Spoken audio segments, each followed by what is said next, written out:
So the court will look into these three things, see the connection, and see how to balance these three things. My name is Louis Liaw. I'm an employment lawyer and a principal at Louis Liaw Chambers.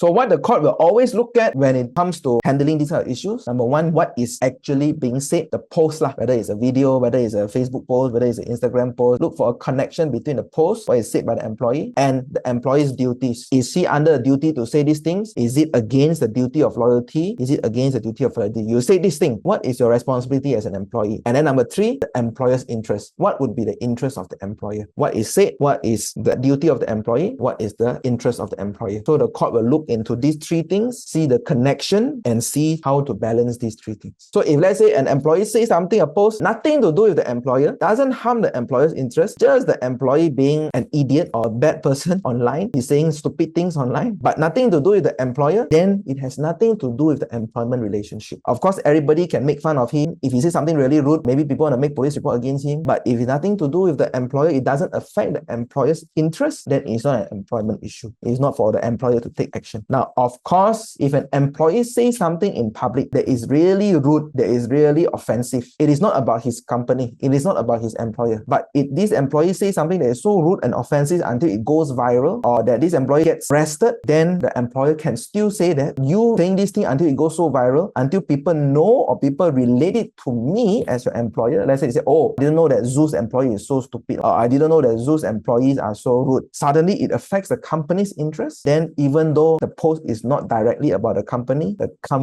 can still take action against this employee for affecting the reputation or the interest of the employer. So it will look at all these three things. What is said, the post, what is the duty of the employee, what is the interest of the employer. To see whether there's a clear link and how to balance these three things. Examples, employer of course can take action if a certain post damages the employer's reputation, it undermines the trust and confidence, is let's say harassing other people, or let's say disclosing confidential information. All these things is a breach of the employee's duty to protect reputation, to be loyal, to protect workplace harmony, to maintain confidential information. All these are duties inherent in an employee. Now, these duties have been breached, and also, of course, the employer's interest is affected. Now, then there is a connection. Then the employer can take legal action, and the court will look at this connection. And that is how the courts handle these kind of matters in general.